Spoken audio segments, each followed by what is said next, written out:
Hey, everybody, it's Chris Aiken from the Classic Metal Show and the Aftershocks podcast.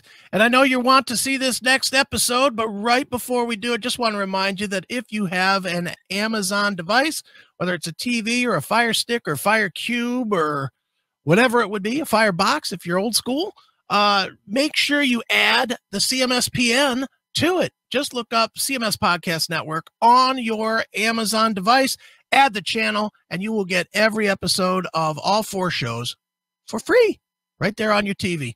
Make us part of your TV viewing every single day and night, all right? It's the CMS Podcast Network, cmspn.com, and it is now on Amazon. So get it, all right? All right, here's the episode you came to see.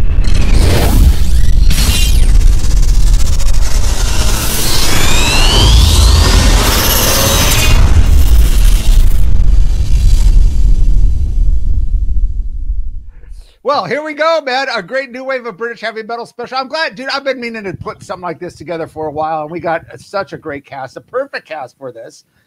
We got original founding member from Jaguar, Mr. Gary Peppard.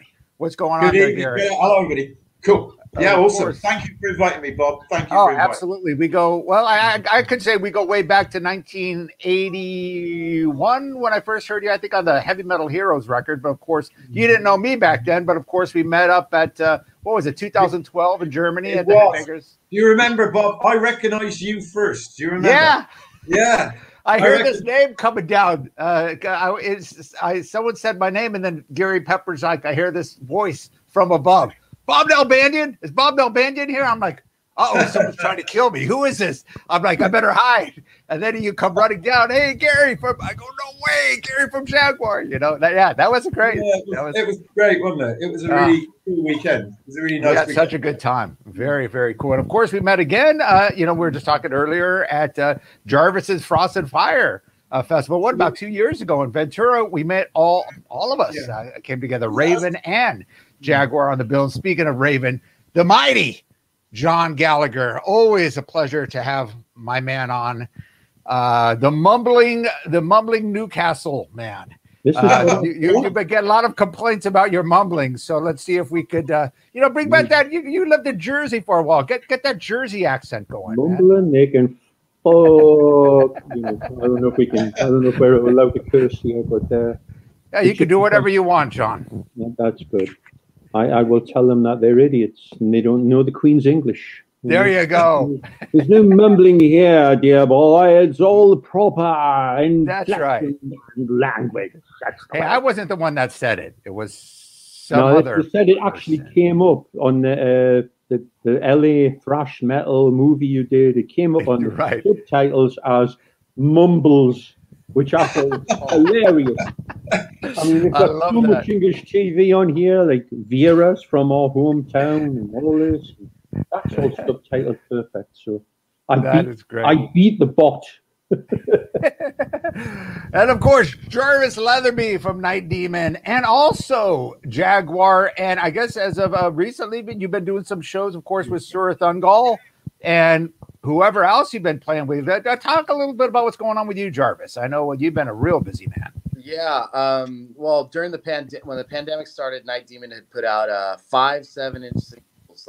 Every 5 weeks we were putting one out. That was pre-planned, but it worked out pretty well. I mean, we got kind of sidelined like everybody else did. So that was a big thing last year. Surah Thungal had their first record in 30 years last year, did really well. It was, we got on the U.S. charts for a couple weeks, and then debuted in the top 10 in Germany, which, for a band like that never really got any, any recognition at all. It was cool for them, to be able to say that after 50 years, right? So, and then, Frost and Fire, 1980, I think that came out, right? Frost and Fire, right. Yeah. So, and that, this is the 40th, it's actually 81. So this was the anniversary. We've got a big reissue coming out this year on that.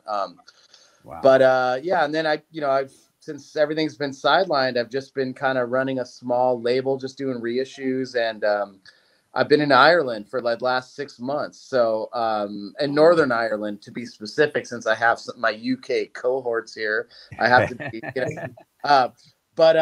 but yeah, so it's been cool out there. You know, it's kind of shitty. I've been, you know, even John and I, you know, John is actually in Newcastle, so we were actually so close, but couldn't really see each, you know, because of I mean, it's the lockdown out in the UK is crazy, man. Like, so still, huh? Oh yeah, oh yeah. Still, wow. Yeah, they relaxed it a little bit about a month ago, but they changed their mind and they're leaving it for the moment. Yeah, but this could be worse. You could be in Canada. Yeah. But anyway, you know, I had to come home because of some visa issues, and it's kind of funny. Like, I got back yesterday, and Bob, you had called this show. You had called this meeting with me and these two guys, and it's like, I mean, I could talk about new wave of British heavy metal for days. But it's funny that, you know, the two guys that you wrangled in to be on this show is like, that are two guys that are super important to my journey. And so I'm sitting at my desk. This is literally the first day back in my office, and right next to me, like, this is no joke. This is just sitting here. All right. The Jaguar. It's a sign. Look at this. I got my Jaguar shirt on too. It's a sign. It's a sign. It means something. And behind me, directly behind me, I don't know if you can see. Raven. Yes. These handsome Raven. You know, so Night Demon and Raven. Yeah. So just like, not to get all into it and waste any more time, so we can get into it, but just a quick backstory. I mean, Raven took Night Demon on our very first tour ever, and you know, we've played more than 60 shows with these guys around the world, not just on that tour, but just on festivals, and we're forever connected because of that. I've seen Raven more than I've seen any other band, and Jaguar, you know, Power Games taught me how to sing, you know, and so I filled in as a guest vocalist live for the band all over the world too, and was able to bring them to America for the first time, and it's just it's an honor to be sitting here with these guys. But sometimes I've got to pinch myself even further and realize how much we actually do together, and how what we've done around the world and the experiences we've had, and it's just really cool, man. So thanks to all you guys. I mentioned Jarvis, didn't I? I think probably when you were down here in 2019, that it always kind of feels surreal to me to kind of, you and I, you know, kind of meeting each other, you know, in the States, in the UK, and then in South America. It's just something, I don't know, it feels a bit surreal. You know, it's like, hey, you know, it's like, well, here we are on the other side of the world. And, you know, in all these different places, it's always a bit kind of surreal. I just for me anyway, you know. But it's just great, though, isn't it? It's so cool. You got to pinch yourself. I mean, you know that, Gary. When you were a kid, I know anyone I knew very few people had been out of the country. Never mind go to America. Yeah, right. It was like, so you know, the world has changed a little that way, but you still got to look around. And go, we've done what? Right. All right, man. Well, dude, let's get started on this. I mean, so much to say. I mean, we're going to try to cram this all within about an hour episode, which will be nearly impossible. So if it goes over, it goes over. If you guys could spare a few extra time, so could I. But let's talk. Let's go back. I know Jaguar formed in '79, which was really the break of the new wave of British heavy metal. I know, Raven, you were out since like '74, so you kind of predated the new wave, even though you're a part of the new wave of British heavy metal. You know, bands like you, and of course Iron Maiden was around, I think, '74, '75, playing the clubs during the punk era. I know you played a lot of shows, like you mentioned, with the Stranglers and other stuff in past interviews. So that was a little, you know, different for you. And then coming into '79, let's talk about when '79 rolls in. Of course, Jaguar forms, as did so many bands in England. And it just turned everything around from this punk movement, and just metal came back, but it came back in a whole new way. It was just this real working class, down to earth, you know, jeans and t-shirt, you know, do it yourself metal. Let's go back to those days. And we'll start with you, Gary, and talk about the formation of Jaguar and what it was like playing in the early clubs. And you're from Bristol, right? Basically, you're all from the Bristol area, right? Yeah. Obviously, go back to '79 when we got together. We were. I mean, the band kind of came together from myself and Jeff, Jeff Cox, the bass player. Right. You know, we played in bands before that together. I met Jeff at college, actually, and we were friends before we formed the band. You know, we met at college, and you know, very, very kind of similar interests, and just became friends. And you know, we started bands before that just didn't kind of go anywhere. And then we thought, okay, let's give it another go, as you do. And we put an advert in the local paper, the local newspaper, and Chris Lovell, the drummer, right, kind of answered that. I mean, he was only 16 at the time, actually. And he kind of came along to the rehearsal to kind of try out with his mum driving him, you know. Obviously, he was too young to drive. And so, you know, his mum kind of sat there, whatever, kind of doing her knitting, whilst we were kind of smashing the hell out of it, just the three of us. And, you know, it just sounded great. I don't know. It was just, I don't know. It kind of clicked, if you like. And kind of, obviously, so Chris joined from then. So there was three of us. And then we spent a few months together, kind of just obviously writing songs. And obviously a kind of singer came in a little bit later, I guess.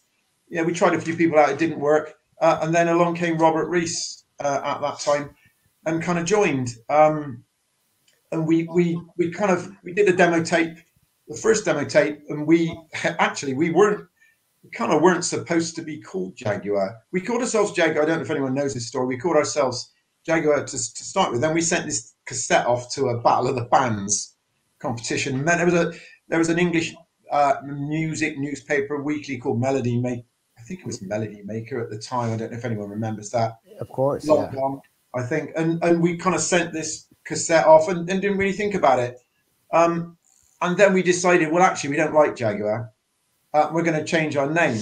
So we were kind of debating what to do about it. And then we actually got a letter a while later saying, congratulations, you've gone through to the Southwest Regional Final as Jaguar. And so we were like, okay, well, we're going to have to kind of stick with it now. So that we kind of reverted back to Jaguar. And as I say, we did this thing, this Battle of the Bands. We didn't win. We were beaten by a funk band, actually, but never mind. We always are. Yeah, well, exactly. It's a good thing to win the Battle of the Bands. It's always better to be second or third. Well, yeah, but yes, this funk band from Swindon, I think it was, won. But it was really our first kind of proper gig, if you like. I think as I remember, we played just 3 songs, but it was, and I remember being absolutely terrified for certainly 1.5 songs, thinking, I can't do this. But then, of course, I remember loosening up, and by the 3rd song, we didn't want to get off the stage. But I was really, really scared, first of all. And I kind of, everything stemmed from there, really. Then there was actually Paul Birch, the guy who ran Heavy Metal Records. Yeah. Might still do that. We kind of linked up with him, and we then did did the track for Storm Child for Heavy Metal Heroes, and it kind of went on from there. But yeah, I mean, we used to play kind of anywhere, really. In those days, I remember, we would play kind of social clubs anywhere, you name it, But the one thing I was going to say, of course, I guess it's the same for everywhere in the world. All those places that we used to play, they're all gone, long gone. Yeah. Unfortunately, times have changed, not for the better, haven't they? Well, you guys progressed so quickly. In 1982, I know you played Holland with Raven. You were already, going out of the country touring, and you just off that compilation. Or was the Backstreet Woman single out by then, or no? Backstreet, yeah, that came out 81. There was only Backstreet Woman out. The first time I went to Holland with him. Right. So just off a single, you guys were, leaving the country, doing a little tour with Raven. That's right. Yeah. Well, I remember, actually, I was saying to my wife earlier on, I remember the first time I actually met you, John. I don't know if you remember.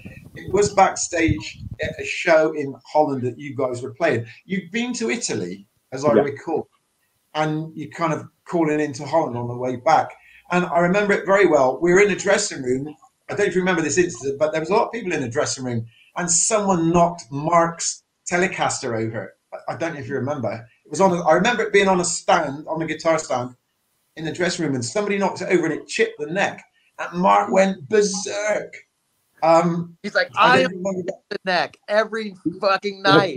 That's right. Nobody damages that guitar except me. But you know, it kind of fell off. Obviously, the stand fell over, and the neck got chipped. I seem to remember, and that was the first time I met you, and obviously Mark. But yeah, I remember that incident very well. I kind of everyone. He was like, "Get out the dressing room, everybody out." Yeah, don't piss Mark off. Not a good idea.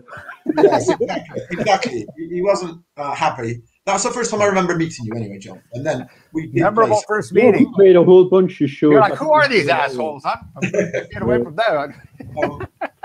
My favorite memory of you guys. So, Gary, was it you that chipped the guitar? Let us know. Come on, it's been 40 years, I'm sure. I was nowhere near it, honestly. We'll blame it on Jarvis, even though he probably wasn't even born then. We'll just blame it on him. Yeah. My favorite memory of Jaguar playing those gigs is Chris, the drummer, where drummers would play 4s or 8s on the hi-hat. He would play 32s, and he would lean. So they had this song that was called "Run for Your Life." Yes, that's right. It had this descending chord pattern. Da, da, that's da, it. And he'd be going like he was going to die. Hilarious. Yeah. Chris, he used to, as you say, his hi-hats he would play very, very fast, but it was a kind of movement like that rather than, and it was, we used to kind of joke, he was kind of sawing up some wood or something. It was kind of like that rather than like that. Yeah, you're right. You're right. That's what. Well, you guys were one of the fastest bands then. Both of you guys, Raven and Jaguar, the speed metal kings.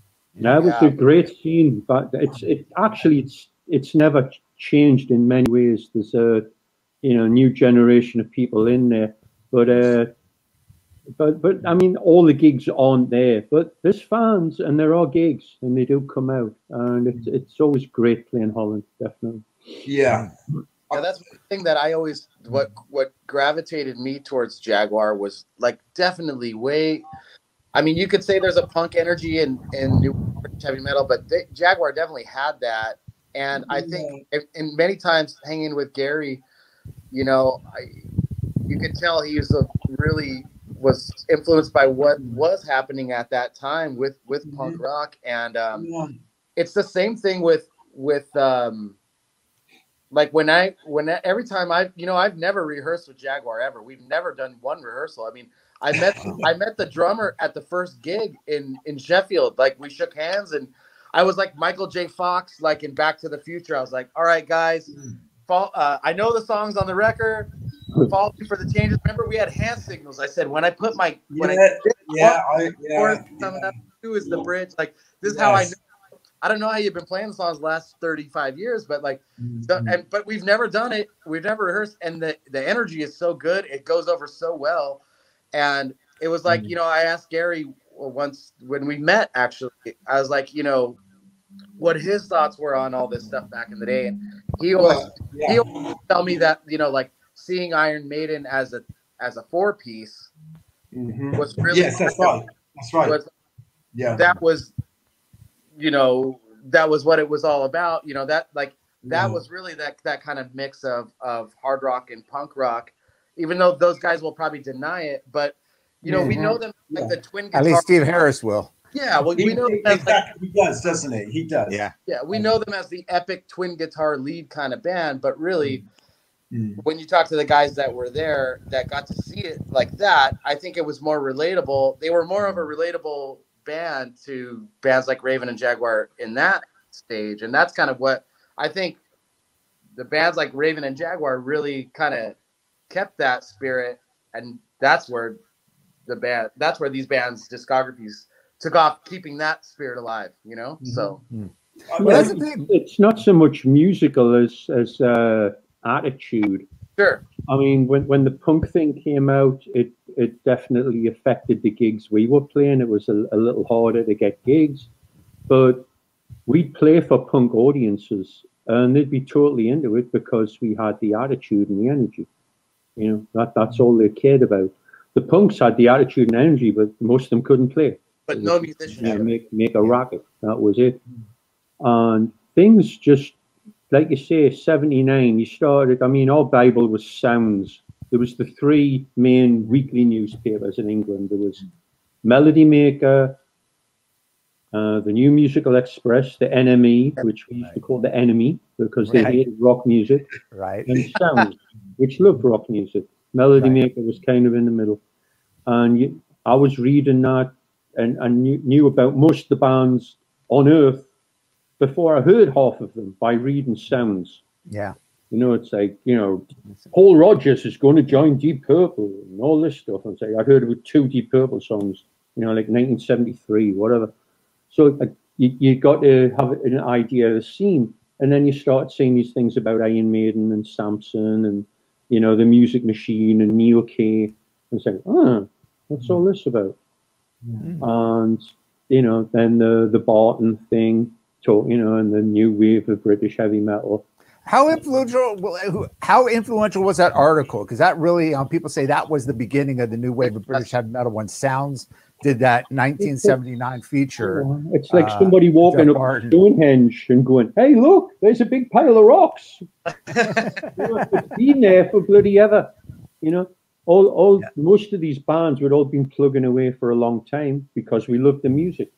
You know? The fans hadn't gone away because of punk. It was just all the fair weather friends had gone away because of punk, you know? Right. So, you know, Judas Priest, UFO, Pat Travers, Rory Gallagher. That's right. Pat Travers was in England at the time. They were all still drawing people, you know, big time. So we just played the music we liked, and all of a sudden we got swept up into this. And, you know, famously, we played a show in Newcastle, and the manager from the Tigers of Pantang, Tom Noble, was there with the band. Loved the show. He came up and said, do you want to make a single with me? We've just done one. It's done really well.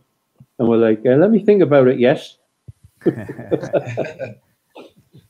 that was when Tigers did their first single. So that was before they signed with MCA. Yeah. We played with the Tigers earlier that year. And the funny story, they said there's a place right by the Tyne Bridge on the quayside called the Guildhall. It's now getting turned into a Hard Rock Cafe? Shame, yeah. It's got you know, like a round part at the end. That was the dressing rooms, and we're in there, and there's these girls, and they're like brushing these people's hair. We're all looking, going, who's she? She looks hot. And turned around, it was Jess Cox. So that was our first meeting with her. But we'd seen, they were called something else. Rob Weir had a band, and actually the singer was producer Steve Thompson's brother, who ended up being their road manager and our road manager. And he looked like Tim Brooke Taylor, who you don't know, but he basically looked like that incarnation of Rob Halford round about that time. And, you know, they were a pretty good band. It was this 4-piece band, just vocals, guitar, and drums. And we saw them at one of the little clubs we used to play. And then the next thing you know, it's a 5-piece, and they're called the Tigers, and they got a single out. So that was huge, because that was like, what? You know, all of a sudden, the impossible of getting to London got wiped out of the way, because, you know, it's analogous to the Seattle grunge thing. Nobody was interested in Seattle. All these bands were left to their own devices to grow and come up with their own thing. And when one band got noticed, all of a sudden there was a feeding frenzy. Sure. So there was a kind of a similar thing happened in England. Say, oh, there's rock bands. We want one of them. We want one of them. I have a question. So, you know, when this goes back to what you just said, John, and what Bob said in his question about that 79 article, you know, basically dubbing the new wave of British heavy metal, lumping all these bands together that really sounded so different from each other, you know, but basically it wasn't punk and it wasn't old man's rock, right? So I guess that's, you know, you're putting it in there, right? It was a new wave, a new generation of metal and hard rock. With the scene that Night Demon's in, it's dubbed. I mean, again, we didn't come up with this, but somebody, you know, the newer generation bands are now the new wave of traditional heavy metal, right? Mm-hmm. And so with technology, all the bands, we all know each other all around the world. We talk online, we play shows together, we organize festivals, we organize tours together. We're all connected. We never had to play together or meet in person to first know each other, right? So everybody knows everybody now. When I asked Gary about this back in the day, you know, the story of me and Gary getting together, we just get drunk and then I just kind of like lay on the bed and go, Gary, tell me about the old days, you know, and one of the things I asked, I'm like, listen, England as a country it's not very large. And, you know, you have all these bands that are talked about in the press. What was the scene like then? I mean, like, what was it? You know, all these bands, all this big camaraderie. But, you know, with the exception of, you know, John's from Newcastle, a lot of bands came out of Newcastle. There was a big scene there, and you had the town hall where big bands would come through all the time. There was a gateway to London, you know, but in Bristol and in other places like this, I mean, I can't remember if Def Leppard was from Bristol, Gary. I don't. Sheffield. Sorry, Sheffield. Right. Sheffield. From Sheffield. But you know what I'm saying? Like Gary has a much different kind of story, right, Gary? Where it's like, you know, a lot of these bands, a lot of the bands you were lumped in with, you never met or saw play. Is that right? That is, yeah. I mean, the thing is, the situation for John, obviously up there in Newcastle at the time, and us in Bristol was. I think really it's simply the difference between the cities. You know, Bristol, you know, Bristol wasn't, never has been, and still isn't a rock city as such. So really, down where we were in Bristol, there was nobody else kind of doing much, if you like. You know, up in Newcastle, there obviously where Neat were based and everything. You know, you had a whole kind of scene going on, didn't you? You know. There was the Tigers. I mean, there's a ton of bands. We were one of the few that actually gigged a lot. I mean, I just found an old diary of my brother's, which was hilarious. He pulled this out, 1977, and you know, we did like 50 dates. It was all like working men's clubs and bars and stupid stuff like this. But we played quite a lot. Not as much as we'd want to, but quite a lot. And a lot of the other bands didn't. And a lot of the bands that did play a lot in Newcastle were, you know, they wanted to be the Eagles. Or there was, you know, it was definitely grandpa rock. And we stuck out like a sore thumb. We were like, oh God, it's them, the noisy ones, you know. So we'd play these gigs with, you know, and this one band called Scratch Band used to open up with, got a black magic woman. I mean, that was their whole trip, you know. It's like, oh God. So there was one or two rock bands, and all of a sudden, when this new wave of British heavy metal thing came out, there was a couple of guys. I mean, there was a band called Axe who turned into Fist. Right. They gigged a bit. They'd been around a while, and they were great. And you know, I think they had a single out before us or after. Before us, there was serial number. John, serial number. And of course, eventually Venom, you know, with Conrad was the tape operator at Neat Records, so eventually we got something together. And a lot of the younger guys who were seeing the shows, like, oh, we should form a band and do this, and then you ended up with Avenger and Satan. You know, slightly younger generation. All these guys came out too. You know, but Newcastle's been a music city since day one. I've got a laundry list of rock stars and great musicians and whoever's come out of it. A lot of legendary gigs at City Hall, Newcastle. You know, Newcastle City Hall. It's like we were so lucky. You'd be thinking, oh man, I only got tickets 20 rows back. Yeah, like kids in America, I'd be like, you know, 200, 400, like nosebleed central, you know, way up the top. But you guys see these bands, and that was our education. There was no YouTube, there was no DVD instructionals. You got to see the band, and you watched, and you saw who delivered and who didn't, and tried to figure out why. Well, that was a cool thing.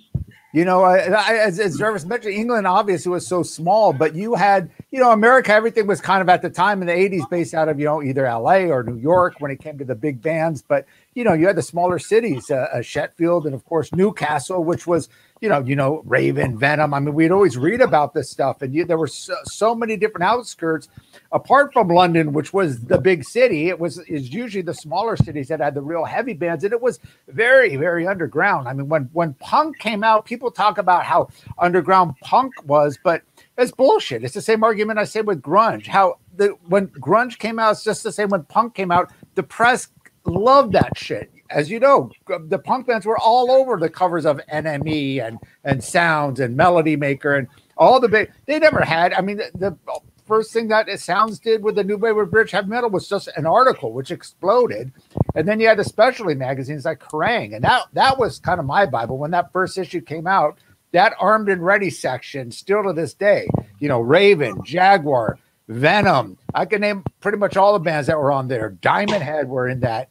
Bow Wow, the Japanese band. And it was like, holy shit, what is this? And that was like my introduction, really, because, you know, here in America, we were barely able to get Kerrang!, let alone Sounds magazine. And when that first issue came out and I saw that, to me as an American kid at, you know, 16 years old, 15, 16, whatever, it just like blew my mind because, as you guys know, back then it was, you know, you had the punk, and then the rock was very progressive at that time. I mean, yes, Genesis, Kansas, all those bands, you know, Wishbone Ash in England, you know, they ruled that, you know, Rush even.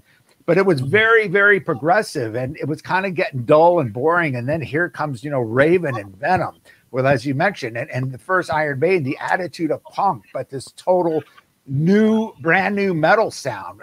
You know, of course you had Motorhead before then, but you guys were kind of all equals when you first started. It was, you know, you had Motorhead and Saxon, but, you know, you know, Raven, Jaguar, Maiden, Def Leppard, Diamond Head, Samson. You know, there were bands that Angel Witch that were maybe a little bit bigger or whatever, but you guys were kind of on the same level, doing the same thing. And where you know, like you guys mentioned, it was all this, you know, unit, this camaraderie, this family, but it was also very competitive. I've talked to a couple people, and like Brian Ross, and he said it was like, you know, fist fights and people, you know, jacking up the other person's tour bus so they couldn't do a gig, and, you know, all this crazy stuff just to, I mean, England was a rough place then. It wasn't the pretty scene of today. You had to fight to get, yeah.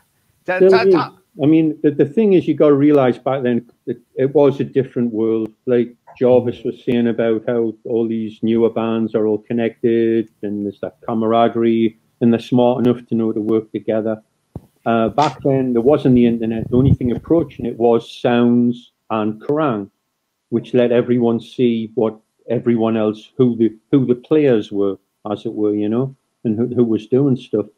And you've got to imagine England as being like the United States, but condensed, because like if a band was playing in Sunderland, which is 10 miles away from Newcastle, that was like going to Mars. Well, we're not going there. Like going from LA to Orange County back then. You'd have to take a bus. None of us had cars. I didn't know anybody who had a car, right? Total blue collar. I didn't know anyone who had money. Everyone was on the same level at my school. A couple of kids were poor, but everyone else was on the same level. All their parents worked at factories, and it was all exactly the same. Grey, dull, blah, blah, blah. So you had that, and where it's like, oh, well, you know, New York and Cleveland, that's what the difference was between Newcastle and Sunderland or Middlesbrough or York. It was like a different world. And when we started playing gigs, we'd play in like a 50-mile radius. And that was we're going all the way down to Durham. Come on, it's like 20 minutes. It's crazy. So there was that. And then when we get to London, and famously we played a show with, there was a band called Spider. Remember them, Gary? The Status Quo. They were kind of like Status Quo. Yeah. We were going to play a gig with Spider at the Coastal, you know, the Coastal Hall in Bristol. Oh yeah. Which, just to mention, the Coastal Hall was kind of on the same circuit for visiting bands as Newcastle City Hall. Same deal. Yeah, part of that circuit. And we were going to play with Spider, supporting Spider, but the light what happened earlier in the afternoon, the lighting rig collapsed and damaged, unfortunately damaged a lot of the stage equipment, and we never got to play. And I don't know if it still is, but my ambition was like to play at the Colston Hall. All I wanted to do was play at the Colston Hall because I'd been going there since I was 12 years old, and I've seen, you know, even as I remember seeing Lynyrd Skynyrd in '75. You know, I was like 13 or something, and this legendary place, and it was taken away from me. My opportunity by the damn lighting rig collapsing. Yeah. I was kind of crying. I know how you feel. I mean, we had the same thing. There was the two big venues in Newcastle Mayfair, which was an over 18 club, which was there wasn't a venue like that on earth. It was a one of a kind.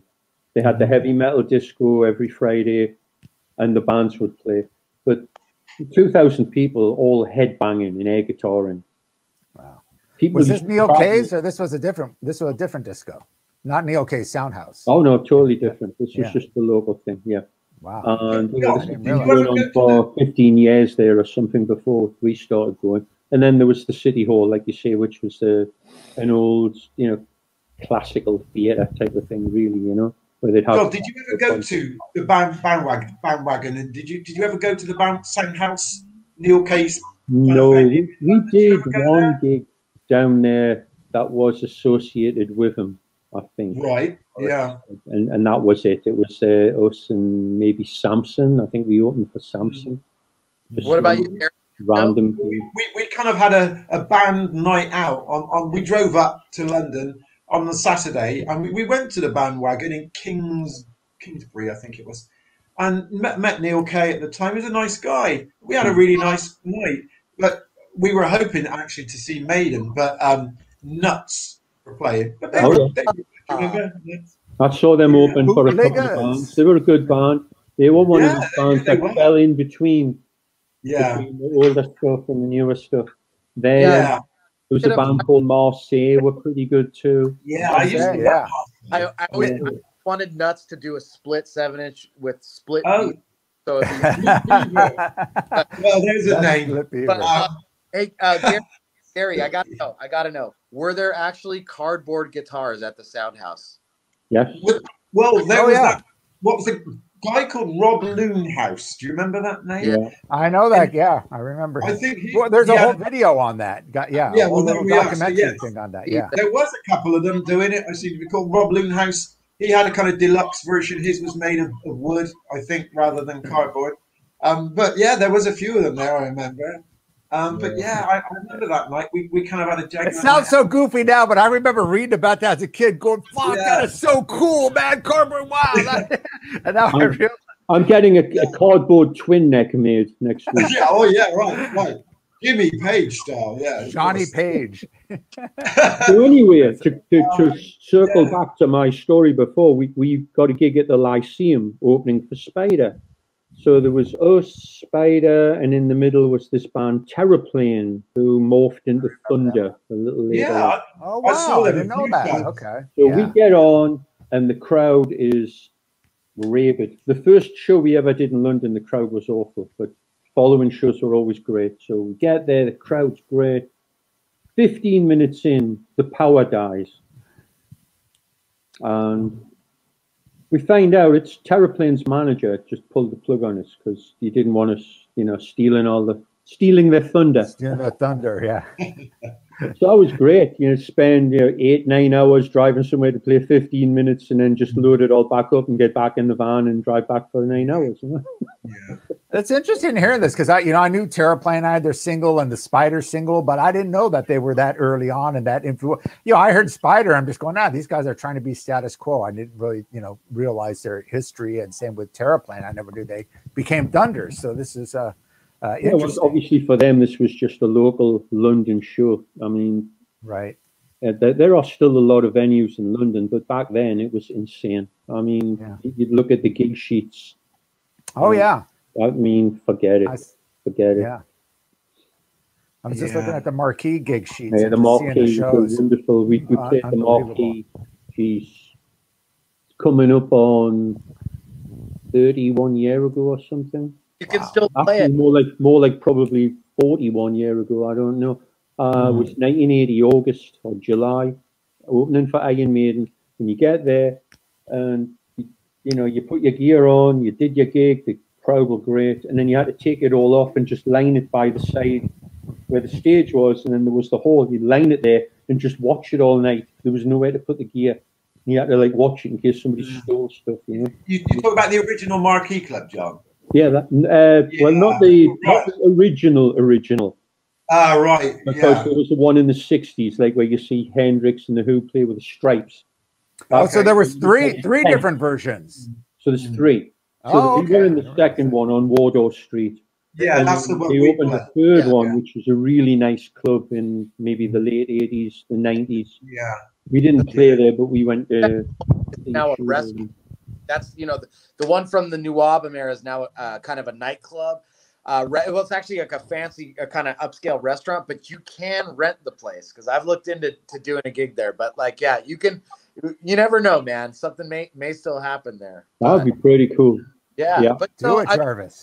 It'd be great to have like a documentary or something about all these great venues. I mean, that are like Gary mentioned that aren't around anymore, and the kind of the legendary stuff that we hear about. John mentioned the Guildhall in Newcastle. There was the Granary in Bristol. Yeah, I was about to say, do you remember the Granary in Bristol, John? I don't know if you ever played that. I don't recall seeing you there. No, because I think we only ever went round. Yeah. I think we only ever went round the once, which was with girls' school and played. I was there that night. 27-day tour. I mean, nobody does 27-day tours in England anymore. It's crazy. But we played so many places we've never been to. Poole in Bournemouth. Poole, right. Colchester. All these towns, it's like I couldn't even point them out on a map. But it was definitely a great scene. Granary there. Yeah. We were lucky to have the Granary because that's where I saw Maiden as a four-piece, as Jarvis said. Playing to like two men and a dog. And despite what Steve Harris can deny his punk kind of roots as much as he likes, but that's seeing them as that four-piece.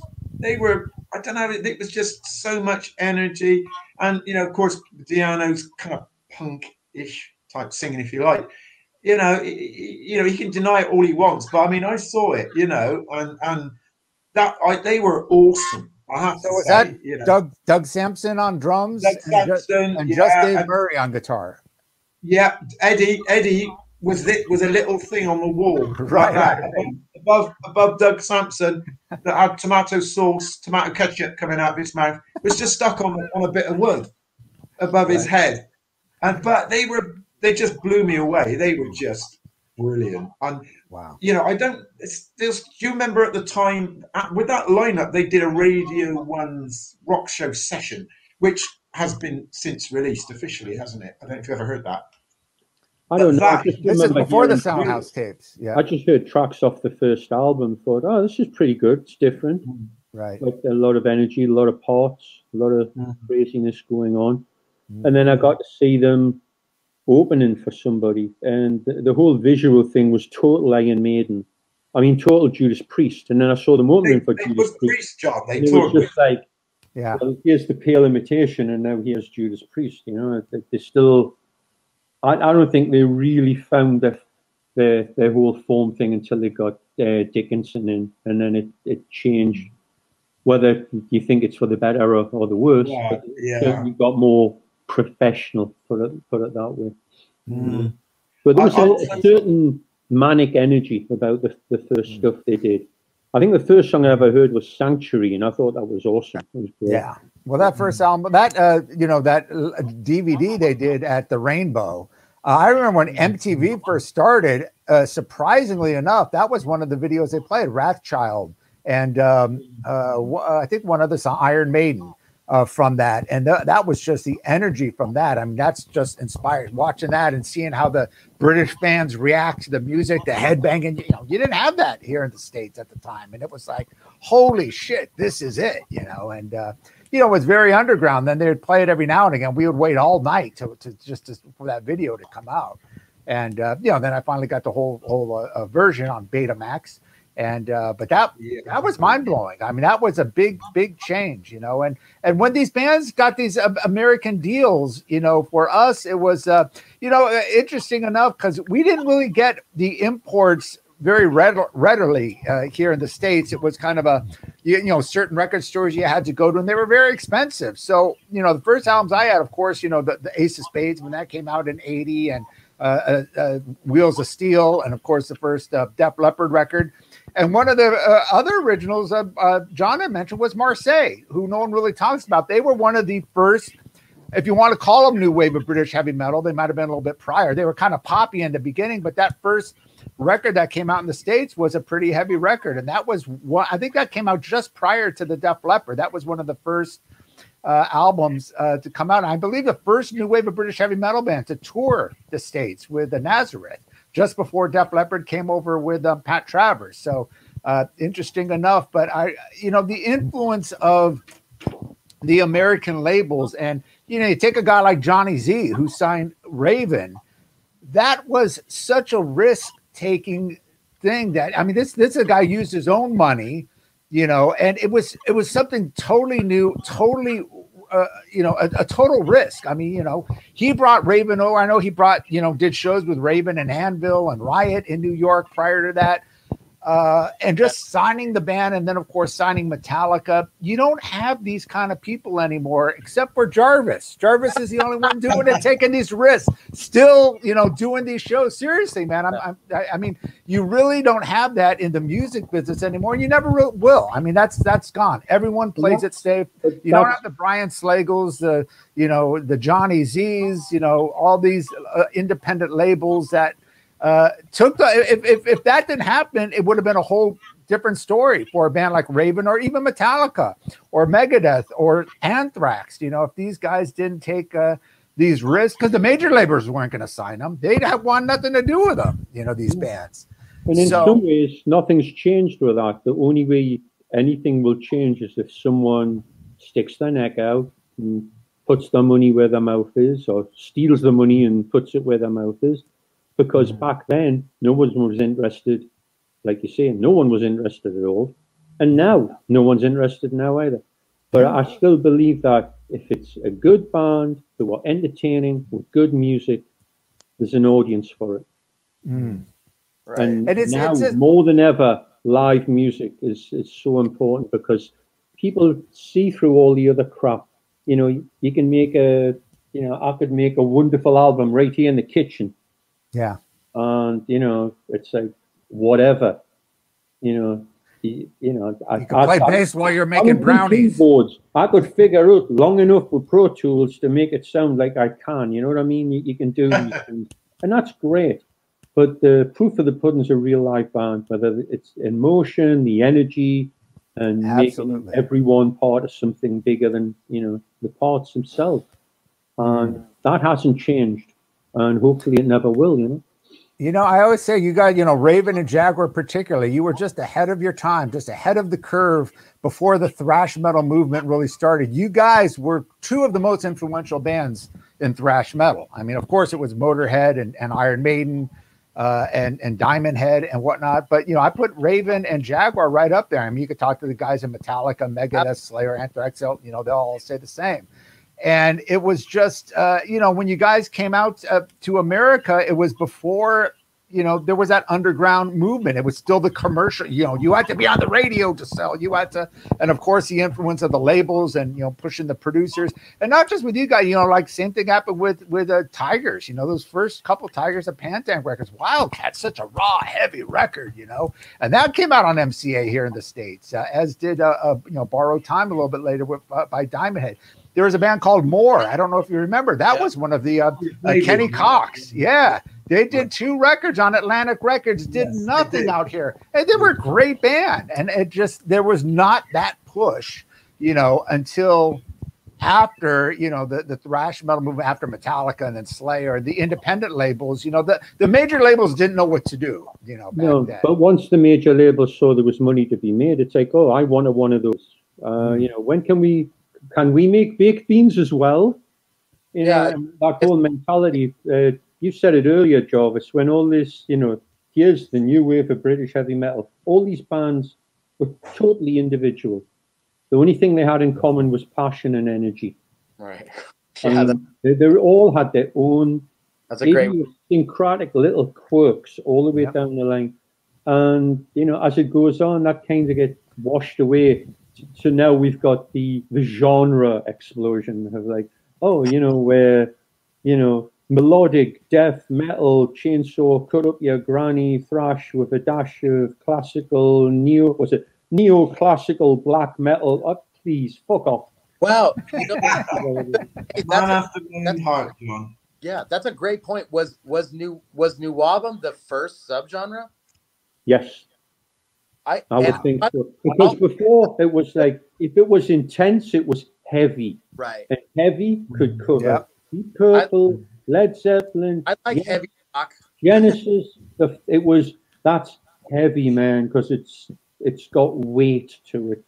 That's interesting you bring that up, because that is a great point. That pretty much is, because before it was heavy metal, and it was only a year before where, and I really say it was Judas Priest that they didn't coin the term heavy metal, but they're the first band that embraced it, because prior to 78 or so, heavy metal was a bad term. It was, you know, press would use it as, oh, these guys are heavy metal noise.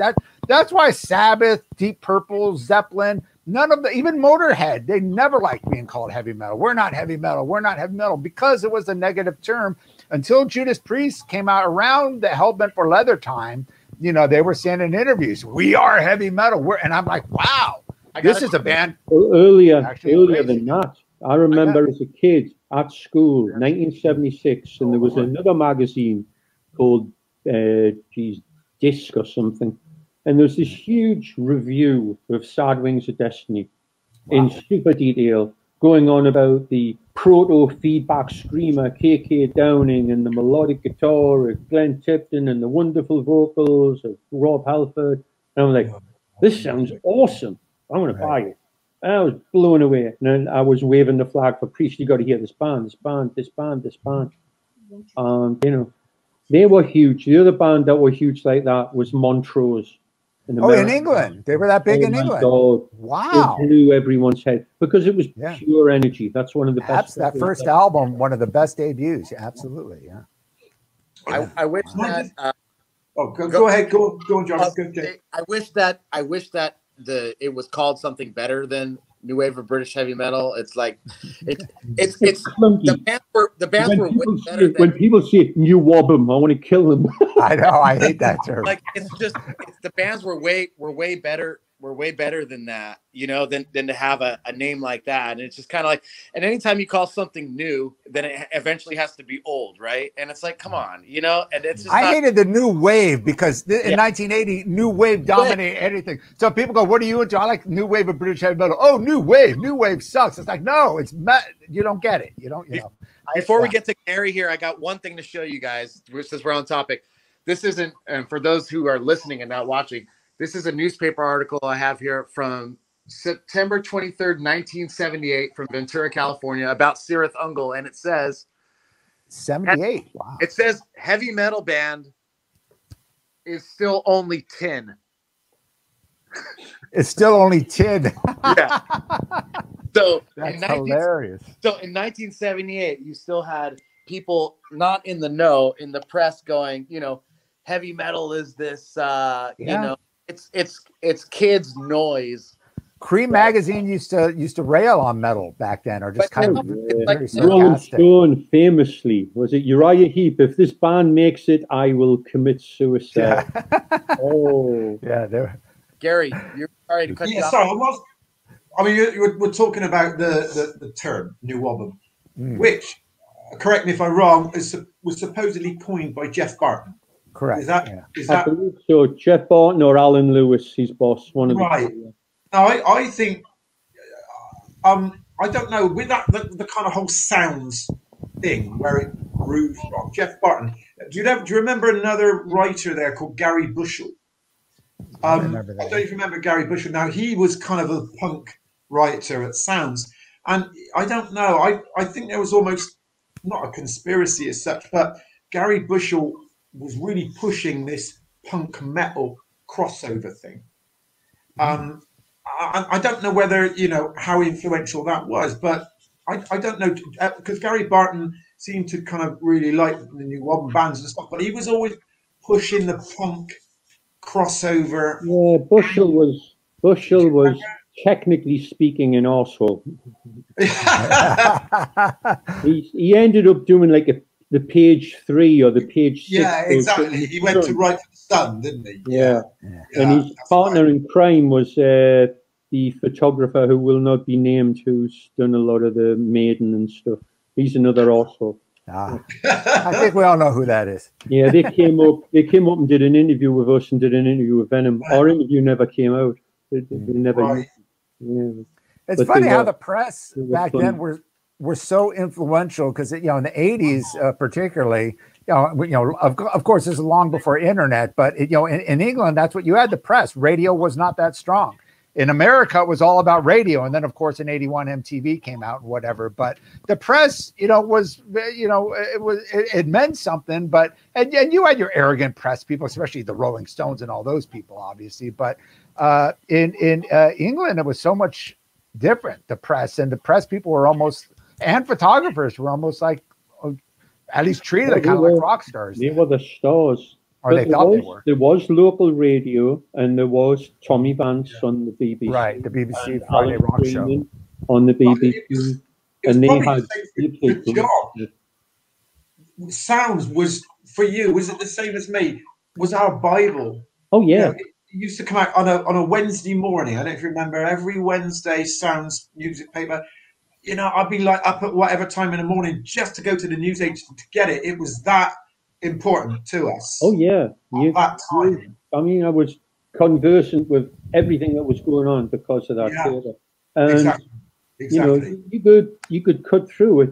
You knew who were the good writers. You knew, you know, there was you know, Chris Welch, Chris Charlesworth, the older guys. There was another guy who was a huge Free fan. I can't remember his name. He'd go on about that stuff. And then there was a couple who, you know, they wouldn't cut bands down. They would specialize on the type of bands they liked and talk about them. That's cool. And it was a lot more fun to read than having somebody like I can't remember the idiot's name in the New Musical Express, so they would just tear people to shreds. Yeah. And, and then tear them to shreds the next week. Yeah. I'm assuming you met Jeff Barton there, of course, a few times, John, probably. I don't think I've ever met Jeff, funnily enough. He was actually a nice guy. I mean, going back, you know, like we were saying, to the very, very early days, we used to, I don't know, things were kind of almost innocent and naive. Let me just give you a very quick example. We decided to, all we had was Backstreet Women at that point, and we said, okay, let's just get in the car and drive to London, because Bristol was about an hour and a half drive to London. And we literally just one day decided, let's jump in the car. We had a bunch of Backstreet Women singles, and let's see what we can do for the band. Kind of ridiculous, really. But two things happened that day. One was that we kind of parked up our car and kind of had something to eat, literally in a car park. And we happened to spot Tommy Vance, the DJ. This is a completely true story. He was coming out of a fish and chip shop, with his lunch, with his dinner, and Chris Lovell, who was brilliant at spotting opportunities, he leapt out the car with Backstreet Women, and he just literally ran up to him and shoved it behind his fish and chips, saying, "Hello, I'm Chris from Jaguar. Would you please play our single?" And he was like, "Yeah, okay, I'll have a listen to it." And he did play it, but it was just pure chance. And also then we said, we had our lunch, whatever, we said, let's go and drive to the Sounds offices. Again, no appointment, no nothing. We knocked on the door and just literally said, "Hello, we're Jaguar. Can we see Jeff Barton?" Bizarrely, Jeff Barton came down the stairs and went, "Hey, Jaguar, come on in, let's do an interview." Awesome. Wow. No appointment, nothing. And he was really, really cool. Well, it's about opportunities. A lot of bands that they want to wait till things happen to them, and that's why Metallica made it. That's what Lars Ulrich was. Any opportunity, he went for it. And people go, "Dude, you're crazy. They're never going to do that." You'll get turned down 99 times, but that one time. Exactly. We had 2 pages, a 2-page spread in Sounds, simply for our naivety. Yeah. So there you go, bands. Right there, That's true. That's what happened. There's so much against you when you started, particularly then when nobody knew. I mean, when we were kids, it was different then. Kids at school would go, "Who said you could form a band?" Right. Yeah, you've got to go before the 12 judges. And all this bullshit they'd come up with, because we didn't know there weren't any. We didn't know anybody who was in a band. We just formed a band and didn't know how to play and learned how to play and did it. And we didn't run into any local bands until, I don't know, 4 or 5 years later, when we were competent enough to go out and play the clubs, Right.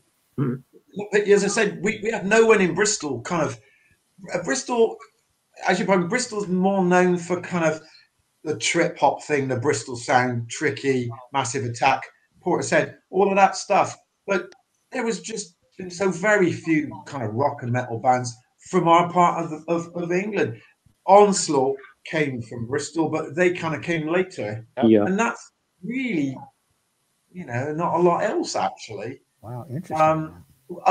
Complete opposite to Newcastle. No, there's something in the water in Newcastle.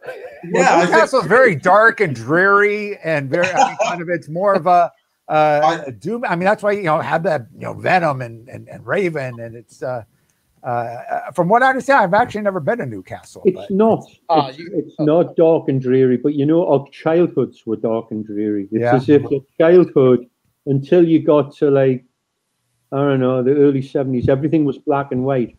Well, that's what I mean. Yeah. You'd really look at it, and coal fires. You'd cough every morning. When it snowed, it got black within an hour.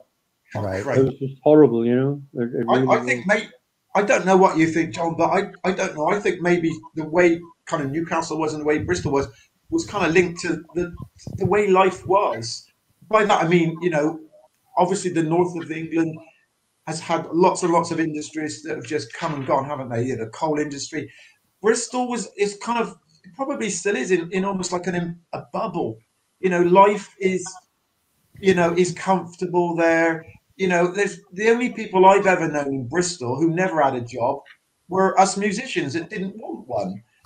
We didn't suffer from huge unemployment locally. I don't know. Is there something in that maybe? Well, I think what it is in order to get heat, you got to have friction. Mm-hmm. And there's a lot of friction in the people I grew up with in their lives. You're right. Yeah. That was. I mean, I remember being pretty smart at school and seeing kids who were a year older than me going to university and coming back and working at McDonald's, basically. Just like, this is pointless. Yeah. I'm going to concentrate on the music. I don't care. I'll get some stupid job. I'll just do what I got to do. So I'm going to... one quick thing. There was only 2 ways out. It was play music or play football. And we weren't really good at football. That's what I hear, Yeah. Steve Harris could have done both, but not many other musicians. So, Jarvis, what was your introduction to the new wave of British heavy metal? I know this happened. I know you're much younger than all of us, but funny enough, it's 2 guys you mentioned before, Brian Slagle and Lars Ulrich. So they put out that new wave of British heavy metal 79 Revisited. Yeah, in like 1990, I think 90. So they put that out, which had Backstreet Woman and Don't Need Your Money from Raven. And at the time, it was like, CDs were really a thing then. And there were stores that these big block, these brick and mortar big chain stores were starting to carry CDs, and I found this CD, I think at like, Best Buy or Walmart or something. And it had a stick on the cover and I saw, it had an Iron Maiden flyer and I was like, whoa, okay, what's this? And this is like I had heard you know, of Diamond Head through Metallica's songs, but I had never. Metallica was a big gateway to white suburbia to get into these bands. You had heard of the bands, but you never actually heard them. So this compilation did it all for me. I heard everybody in one shot, and it was amazing how melodic these bands were. I had no idea. You know, I was like coming from the thrash metal scene, an angry kid. I knew Metallica, Slayer, Anthrax, Megadeth. I had the big four, and I had maybe AC/DC, right? And then Maiden, and that was it. And I heard all these bands, and I was like, wow, man. And like the energy was great. It reminded me of a lot of old punk rock where like you could tell the studio engineers had no idea how to record this type of music. Yeah. And like it was like, wow, this is great. This sounds really abrasive. And like my parents want to hate it, but for some reason they're like, this is kind of like catchy, you know? So that it was great. It was my escape from it was either that or get into rap, which all my friends, you know. Well, thank God for Lars Bryan for putting that record out. So otherwise you would be promoting hip hop shows in Ventura and all over the world there. And we wouldn't have you on this podcast. But no, think for a second.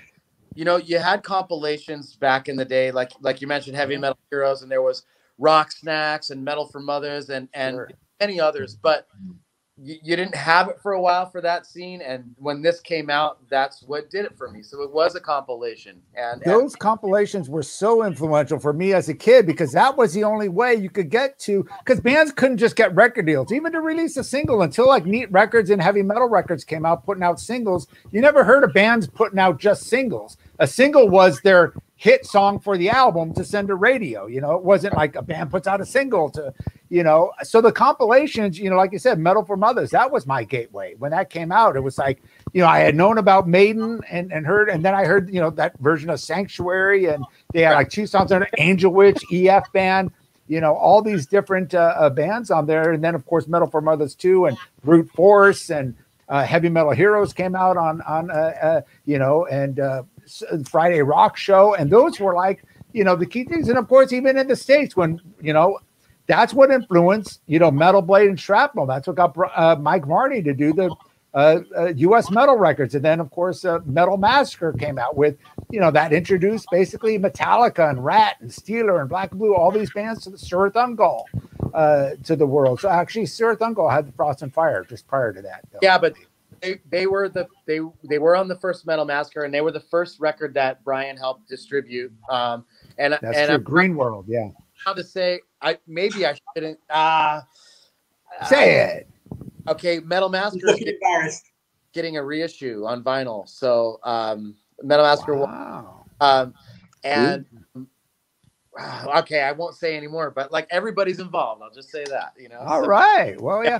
Another thing I want to bring up real quick, what you said is so true about the mixing and production, because back then, you know, you could hear it now when you turn people onto the stuff now and they hear that stuff, they go, God, this sounds awful. But there was something, there was a passion to that. No matter how bad the recordings were, even those early demos or the Jaguar Power games, you know, it's, you know, people, that's just such a hard listen because the production. But to me, I mean, that first single, even the Backstreet Woman was so raw and heavy, and it was like, man, that first Raven record and all the stuff you could hear you guys bullshitting before the songs, and you could tell it was like recorded live, and there was some kind of chemistry, some kind of magic that back then. I can still listen to it now, and I get that same kind of feeling. But of course, you know, with modern ears now, you hear the production, especially the big productions of the 80s and the 90s, and then you go back to this, you know, because I'll put these, you know, I'll have an MP3 compilation in my car, and I'll have, you know, some Megadeth, Metallica, and then some old new wave of British heavy metal, and you could just hear the sound difference and all that. But, you know, you just turn up the volume and crank it up, and it's like, there's just something about it. And I hate to see bands remixing. You know, remastering is one thing, but when they do a remix or they redo the whole record or do it, it seems like the magic's gone. It's, you know, when you guys put that together, the whole thought to try and if you've got access to the master tapes, to make it better, but try to capture everything that made it great. Absolutely. I'm more a fan. At this point, all Should I tell you something special? Yes, come on. We're all breaking the news here. I just got an email today that may give us the rights back to all our stuff. No fucking wow. Maybe. Right. That is awesome. So BMG, and I have so much shit to do, like box set stuff. You wouldn't believe it. I've found. Well, Jarvis, you have a project now. I found our original Neat Records demo. Really? And Yeah, what's that? Was that Don't Need Your Money, or was that another song? Don't Need Your Money. Let It Rip and Wiped Out. Wow. that's amazing. Live on 2-track. I have a demo from 1978. Wow. That early on. Listen, go, who the hell is this? Who was the drummer on that? Was that Rob Hunter? No, that was Sean Taylor. Oh, okay, wow. From Satan. From Right. Satan? Oh, wow. Okay, yeah. Who I manage, so you can go ahead and talk to me about that. Ah, there you go. What's going on with Satan? We'll have a business meeting later. Satan's got a new record all just about finished. Their studio engineers had a heart attack, but they're out there in Newcastle still, and all 5 members from Court in the Act. So that record will be out next album. And they're coming to tour the States the month of April next year. So Gary, one thing I want to say back to this recording sound. If you listen to the guitar on Power Games, it actually sounds like heavy metal. Like if nobody ever heard heavy metal, I mean, really, it sounds like the sound of heavy metal, literally. Like, absolutely. You know what I'm saying?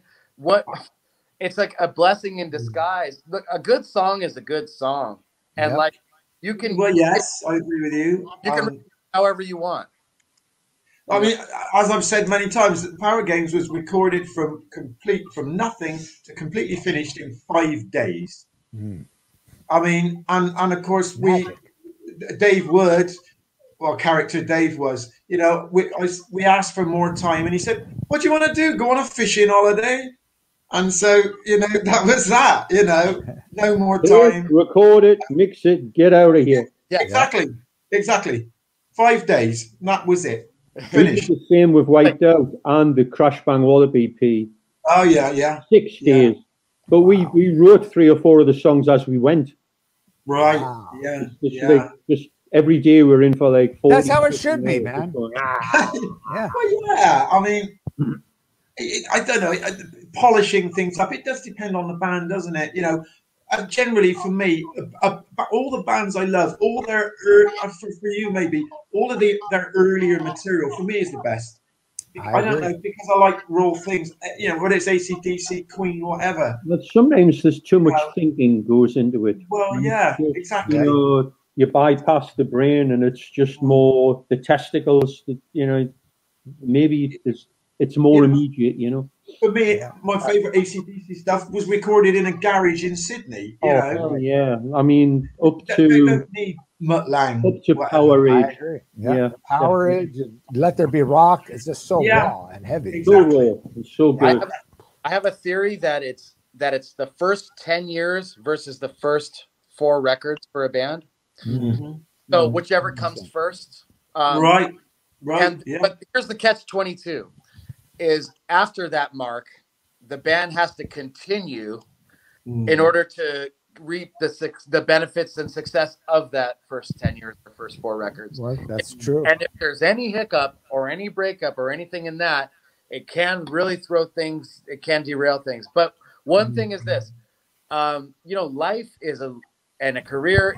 It's a long game, and you can never look at what's currently happening. You have to look at your body of work as a whole, and just know that in the current society we live in, after all of us die, just know, guys, especially you guys, just know that when you're gone, the stuff that you guys have done, you'll be rich when you're dead. Know that, okay?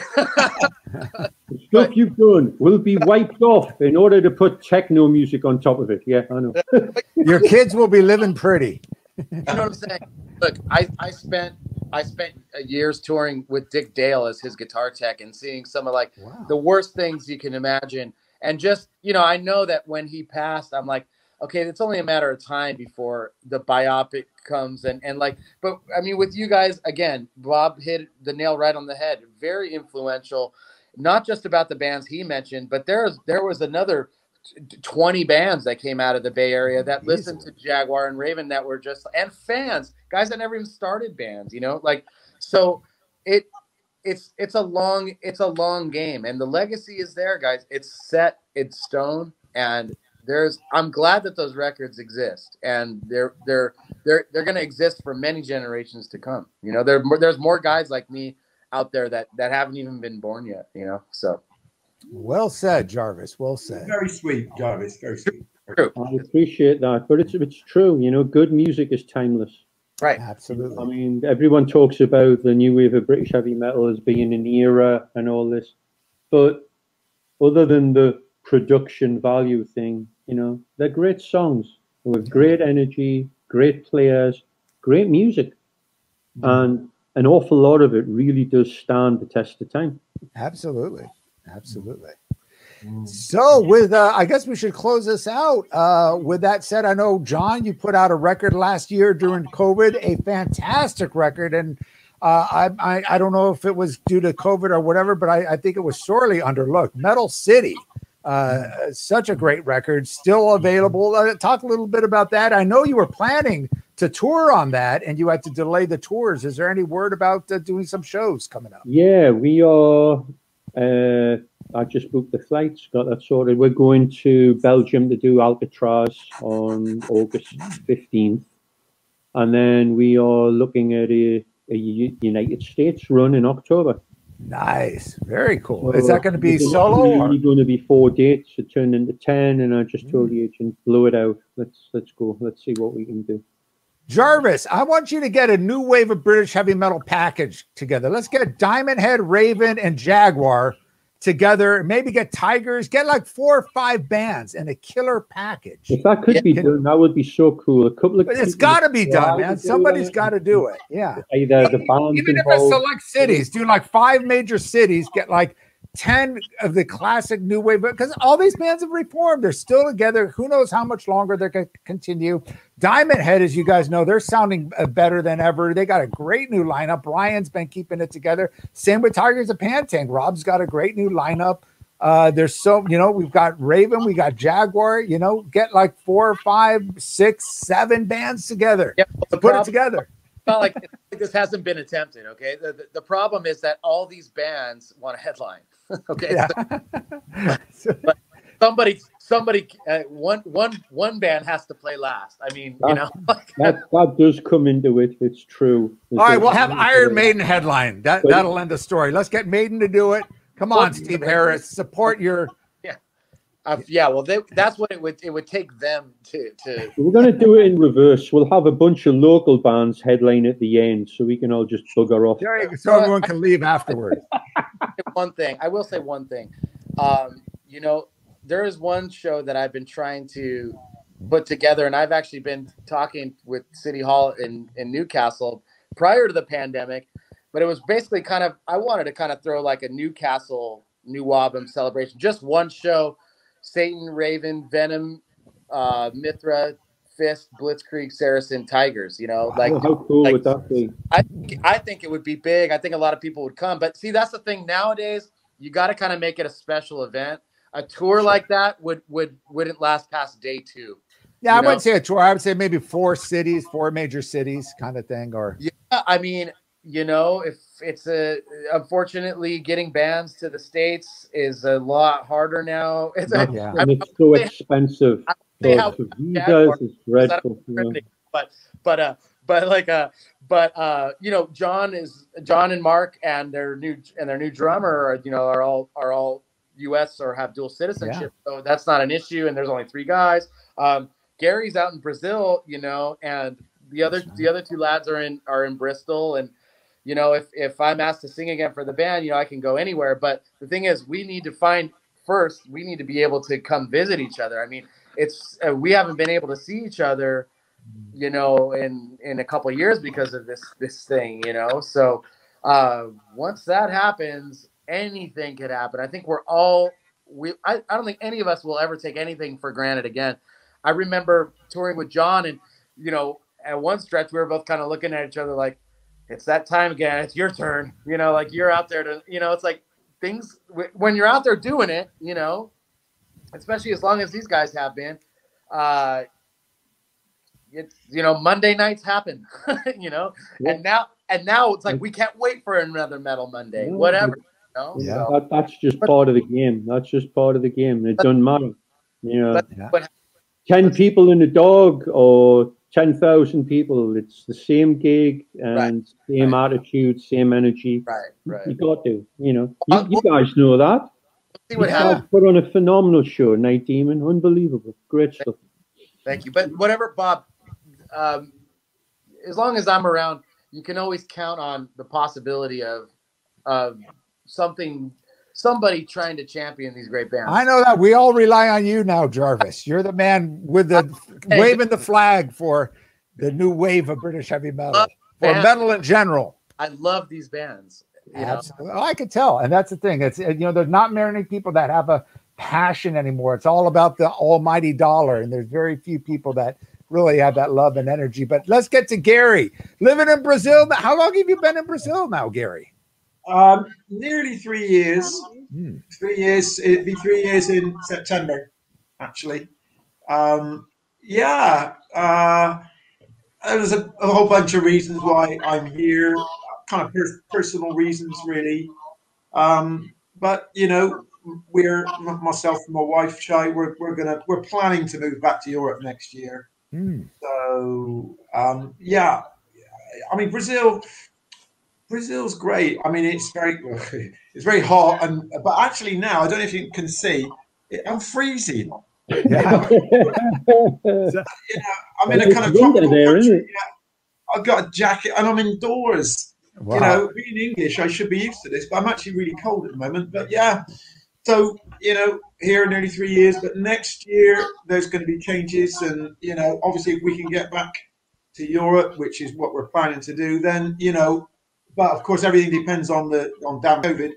But, you know, COVID to one side, well, you know, we're going to basically, well, we need to get back into it. So, any news on the Jaguar front as far as, well, I mean, the only, you know, I've been trying to, myself personally, I've been using this opportunity to basically try to teach myself to make music on my laptop.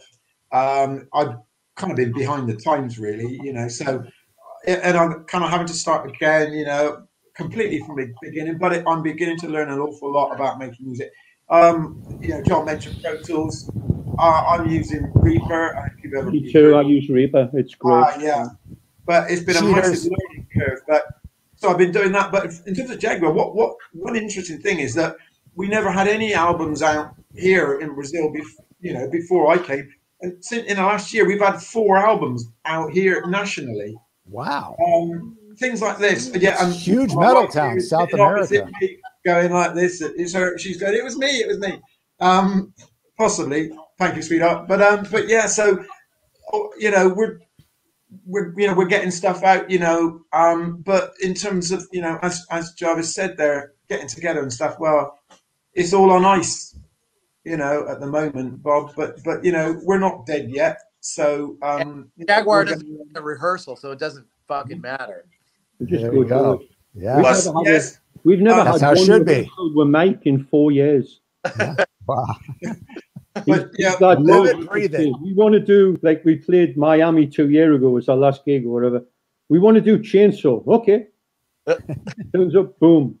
Let's just run through it in the sound check. Perfect. Yeah. Okay, let's go. Well, as Jarvis said, it's funny. Yeah, we've never actually had a rehearsal. Yeah. We've done four shows with Jay singing, no rehearsal. And actually, the very first show we did was in Sheffield for the Hard Rock Hell. Oh, yeah. Oh, okay. And there was a few people since then that were kind of, were in the audience there before we played a note. And they were all apparently all saying to themselves, is this going to work? Is it not? And they were kind of waiting for the first chord, and they're like, yes, it works. But several people have said they were a bit worried. They didn't know whether it was going to work or not, Jay, which is quite funny. I don't know if anyone said that to you. The recipe is good. It will work. Yeah.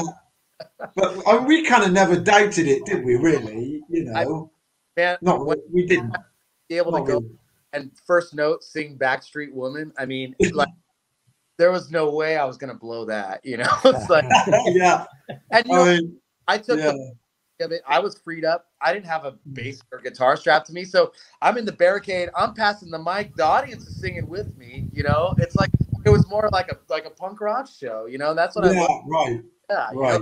That show you guys did in Ventura was awesome. Both you bands. Yeah. As well as Night Demon. That was really. I remember that. I sung with Vulture. Yeah. That was the same thing. And Mithra was out there. Learned 10 songs to sing. No, it was great. I had the lyric sheets and I was just making stuff up all the time. But it worked. All right. Well, lastly, let's close with Jarvis. I know you got a million things going on with Night Demon. You got your own podcast now. You're promoting shows all over. You're managing. You got a record label. In a real brief time that we have left, talk about what you got going on here, Jarvis. Yes, Night Demon started a podcast last year. It's weird. I didn't think we were that interesting of a band, but I guess somebody that hosted it thought so. And we've got a ton of content. Every Friday, a new episode comes out. We're on 50 consecutive weeks now. John's been on it.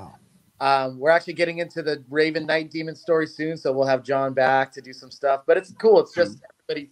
It's all the people surrounding the band talking about the band. It's hosted and curated by somebody else. It's more of a journalistic thing. It's not like the guys sitting around drinking. Hey guys, you know, it's not like that at all. It's a lot of people like it that weren't even into the band. It's just a good story about guys doing anything they can to be in a band and what that's like. Right. So it's about never being too old to follow your dream. It's about guys who at 30 years old started a band and like now don't do it for a living, you know? So, so that's really something that's been cool since we've been sidelined for the pandemic. We've got a new record coming out next April and we've got tons of touring, kind of too much to mention, but we'll be doing all the festivals and a lot of just getting back in the van, man. It's a bit scary, but it's happening. And yeah, you know, all the other bands are doing great. Again, it's too much to talk about here on the NWOBHM special. So, but I mean, look at hey, Black Mark right there. But that's interested in the new wave of British heavy metal, you know.